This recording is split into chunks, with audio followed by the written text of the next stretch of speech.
When I'm designing a character, I need a tool that allows for two things: speed and flexibility. That's why I use this super high-tech, top-of-the-line whiteboard. Come in here, I'll show you how this works. I'll just clear the canvas, and I can begin drawing. It's just like a Cintiq. So when coming up with a character, I like to start with a very rough gesture drawing. I'm also searching for the proportions of this baby dragon I have in mind. Now, of course, you could do this in any medium. The reason I like the whiteboard, though, is it's just fast. The immediate feedback you get with that one marker on a slick surface just makes for the fewest possible interruptions between me and my ideas.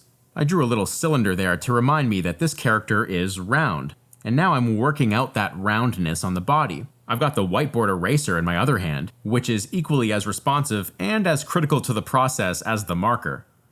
As you can see. So I used to have my whiteboard hanging on my wall, but now I keep it on an easel right next to my desk. And I use it as a fertile ground for exploration. And exploration involves, gesturing, trying out shapes, making mistakes, erasing stuff, putting it back, erasing it again. That's where I want to be when I'm following my own creative impulse. And because the whiteboard is kind of a crude drawing tool, I think it only helps foster the mindset of destructive creativity, if we can put it that way. That is, I'm not too precious about my whiteboard drawings, which ironically means I'm usually a little more free-flowing with my ideas on here. I'm working over the form very lightly, just reinforcing my understanding of that roundness. Alright, so now we're going to work out some lighting and... Wait, what the heck is this? This video is sponsored by Wix. As a full-time professional freelance artist, my website is one of the platforms I rely on to represent me to clients. I've been using Wix for 5 years now, and I'm not a web designer, but you don't have to be. Wix's editor does all the heavy lifting for you. I started by choosing one of their templates, and then dragged and dropped my way to a customized, slick presentation that doesn't compromise on professionalism. Wix gives you unlimited pages, custom domains, and mailboxes. They have a free hosting option, or do what I did and upgrade to a premium plan, which gets you even more. I've done work for clients like Disney, LucasArts, Lego, Hasbro, all of whom found my Wix website, had a good experience there, and decided to get in touch with me. I'm sure Wix will work for you too. Start now at wix.com/go/MarcoBucci. Whether it's for your art, your business, or both, I'm sure you'll be able to create something great with Wix. My whiteboard does that. Anyway, let's move our design forward with a quick lighting pass. Now, applying light and shadow really depends on knowing the planes of something, so what I'm doing here is I'm showing you how I'm visualizing this form, the head in particular. I want to break the design down into box-like geometry. In other words, simple forms that allow me to better see in 3 dimensions. Just gonna add a little bit more complexity to the upper head here with a few more planes, finish off the bottom jaw area, and good. Now I can pick a light direction. Let's try a top-down light. What I'm thinking about now is the direction that each plane of the box faces. I'm doing that visually here by having these lines that run along the form. These 2 planes turn away from the light, so they'll be in shadow. The entire form of the head will cast a shadow onto the neck, and I think these 2 planes are turned away enough to receive shadow as well.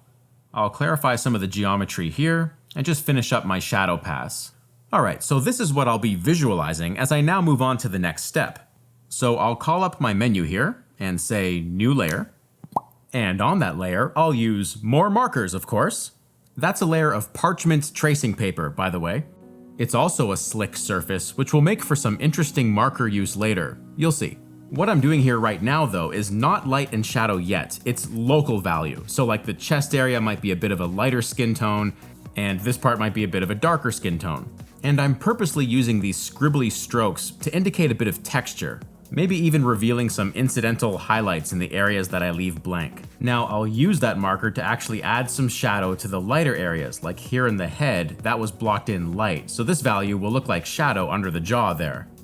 Alright, so I'll get out a black marker, and I'm not only putting in the darkest darks with this marker, but I'm also refining some of the contour.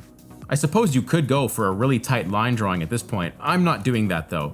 I'd like to clean up my whiteboard drawing a little bit, but with the overall intention of staying loose. After all, this is an early concept stage. Okay, now check this out. That black marker is still wet on the tracing paper, so I'm using this blending marker to bleed it out, almost like watercolor or an ink and wash drawing. This is where I'll start delineating those planes I showed you earlier, like those underplanes of the head here. I'll reinforce some of the jaw area, and also get at the teeth, bleeding a little bit of that black marker for a slight shadow. Continuing on with my line drawing, also putting down more material for future use with my blending marker. And there is some animal leg anatomy here that's not quite sound. I'm noticing it, but I think fixing it at this point would derail my creative process. I'll fix it later.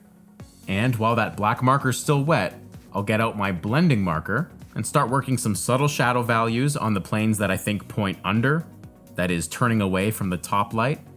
And we're already almost done with this sketch. You're seeing it a little sped up. In real time, this might have taken me 15 minutes. I think this process is great for warm-up sketches or sketch breaks, things like that. Here I'm using a white marker to put in some highlights.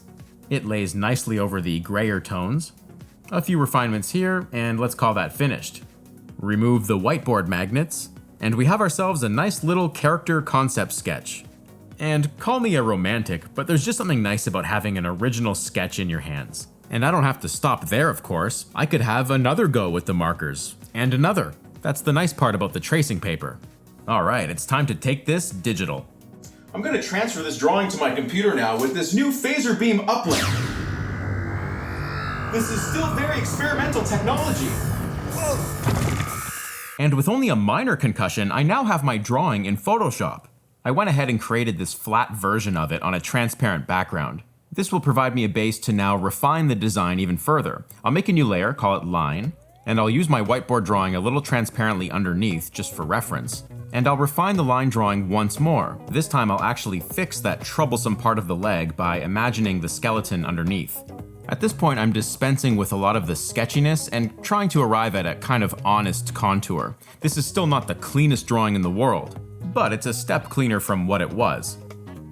Now, I love sketchy lines, but in order to assess whether a design is working or not, a cleaner version does help. Here I'm just adjusting the opening of the jaw. I just felt like this little guy could be trying a little bit harder to do whatever he's doing, roaring or spitting fire or something. I'm also modifying the proportions a little bit. Alright, check this out. I mocked up a little 3D model, super crude, but I'll put it there, lock the layer, and just use it as lighting reference. I'm going for this soft overhead diffuse light, which I think is a lighting condition that can be painted pretty quickly. Just a few soft brushes to start indicating some shadows. Again, looking at the areas where the form is turning under. And already with those cleaner lines and this soft shading, our painting starts to take on a dimensional effect. And I'm really benefiting from all the exploration I did on the whiteboard and with the markers. I find it much more difficult to design something when you're working out both the lighting and the character at the same time. It can be done, but it's harder. Okay, so this is the angled strokes filter in Photoshop. I like to use it to help keep me loose sometimes. And this is now a new layer. I'll call it lights. I'll set the layer to color dodge, and I'll start putting in some lights. Now, there already were lights in there. That is, the base tone I started with was a stand-in for light once I put the shadows there. So where I'm putting these lighter lights is basically the exact opposite of where I put the shadows. The shadows went on the planes that turned under. These lighter lights go on the planes that turn up. The planes that point up are going to receive the most light rays from that diffuse light. Simple as that. I'm now addressing what's going on with those teeth. They were kind of jumbled looking. And I feel like the local value on the head should be a bit darker. And let's throw some nostrils on the guy. Nostrils just seem like an integral part of a dragon. The other integral part of a dragon I'm missing is the tail. Whoops, I guess I'll add one. A little baby tail, befitting the age of this dragon. And while I'm thinking about how to reveal this character's age, let's add a color dodge layer onto which I'll use a textured brush, which looks like fire.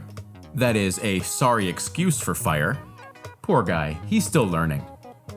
Don't forget to flip your canvas. Something magic happens when you do that. It's like you're seeing your design for the very first time. It's the closest you'll ever get to having an objective look at what you're doing.